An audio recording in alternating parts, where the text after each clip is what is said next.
Hey YouTube, so I just finally uploaded a upper body workout, so happy to have you guys watching this. Kind of not quite set in stone about what workouts I'm going to do, but for now, I was liking the idea of going west side and changing some things up and keeping some things I like and getting rid of some things I don't. So I'll be doing a dynamic effort bench from a west side style program. I took the warm-up and I'm going to put that in a separate video, so this is just the last little bit focused mainly just on upper body. I just got these micro bands from Elite FTS from their Black Friday sale. They're like, what, $5, something like that? And I'm going through the same warm-up you saw in the shoulder mobility video with some front pull-aparts and some pull-aparts at 45 degrees. Here we have some band dislocations. And then I'll show you a new type of band dislocation I learned from some volleyball players I've been working with for quite a while. And it's really, really nice because you get a full range of motion around that shoulder. For volleyball athletes, shoulder health and shoulder stability and mobility are really important. So this is what I'm talking about. Only one arm will come over at a time, so you'll go in one direction and then you'll switch and come back in the other direction. Slightly different feel, really nice. So I'll be doing 50% of my 1 rep max with some bands for speed and 6 sets of that. Just got some new wrist wraps, testing these out. They are extremely stiff. I've got to break these in. I don't know what kind of setups you have at your gym, but this is the best setup I found for attaching bands to a bench press. I wrap it around, get some tension on, and it keeps it out of the way for the most part. As far as form goes, I'm focusing on pinning my shoulders down and on keeping that upper segment from elbow to wrist as straight up as I can. Here's a slightly different angle. Preserving that arch, keeping some tension through my glutes, and making sure that I'm squeezing my glutes not only on the way down, but also on the way up. So there should be tension there the whole time. And sorry for the belly shot. I really like a false grip. It gives me a little bit better tricep drive. So I've been noticing that, and I've been doing false grip for about a year now, and I don't intend to switch back anytime soon.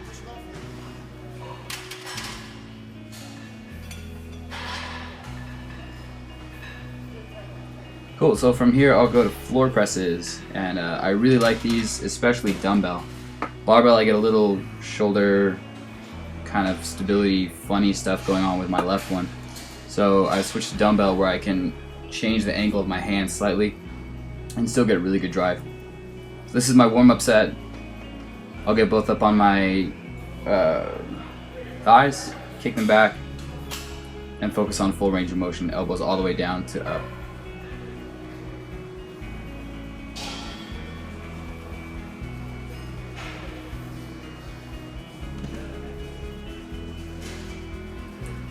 What I like to do is get one of these dumbbells in my lap and have someone else put the other one there, just so I don't spend all my energy just trying to get the dumbbells up on my lap before I even start the set.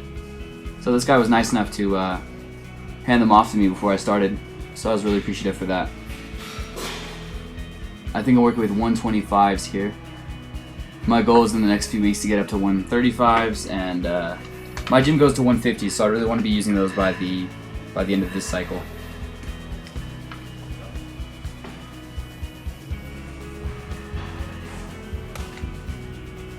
Stay tuned for me to upload another kind of choose your own adventure warm-up video where I'll give you a warm-up for essentially every type of workout you could plan on doing for powerlifting, squat-based, bench-based, or deadlifting-based. And I'm not intending to sound like any professional here, but I'll just be showing you guys what's worked for me and the different things that I use. So we're starting to get heavy.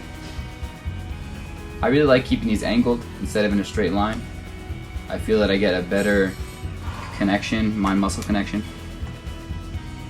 Okay, here we are on some shoulder presses. I really like this machine and going on it the wrong way. So obviously you're supposed to sit on it the other way, but I found that I'm able to get some core stabilization and kind of squeeze my abs and focus here. And I like this machine because I don't have to grip anything. I'm just basically pushing with the heel of my hand. So I can really focus on shoulders here. I don't know if you have one at your gym, but doing something like this kind of helps change the focus a little bit. I'll be switching bi-weekly with regular shoulder press, seated. So you'll see me doing both varieties here. The key here is not to arch, it's to keep core stabilization the same as you would if you had an extremely heavy barbell on your back. You'd want to make sure that you're squeezing your abs and your butt and staying tight.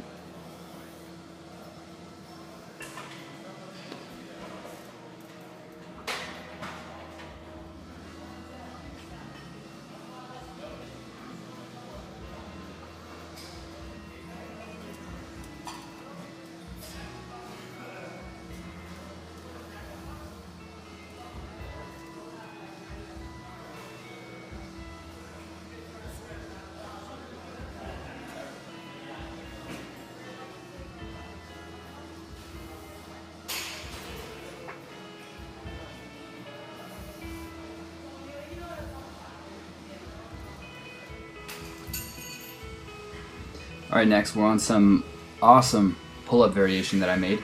I took a chain, wrapped it around this pull-up bar, and it's attached 2 D-rings to that. And I'm able to get essentially this free motion where I can rotate my hands through this and get really good rotation through the shoulder. This would be similar to using rings if you guys have access to any type of gymnastics equipment. But this is the closest I could get. You could use a rope attachment. I don't know if you see that one on the left of the frame, but you could use something like that. This is a really nice setup, and the 2 things I would like is for this to be higher so I don't have to keep tucking my knees under me, and to also get a weight belt so I can start adding some heavy weight here. I want to get up to putting a 45 or something heavier around my waist and doing that for 6 reps per sets. But give this a try. It's a really nice feeling. And I had a few people asking, but that's a tattoo on my left inside arm of dopamine, the molecular structure. I'm looking for ideas for something on the right side, preferably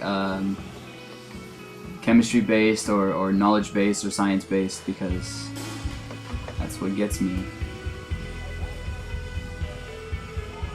Here's a view from the back. I like to get a little less movement through this and kind of all over the place.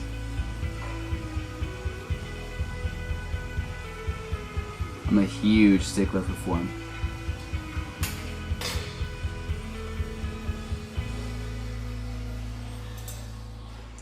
Alright, last, I've actually been able to do some bicep curls. I haven't done bicep curls in like a year or something. It's a nice feeling.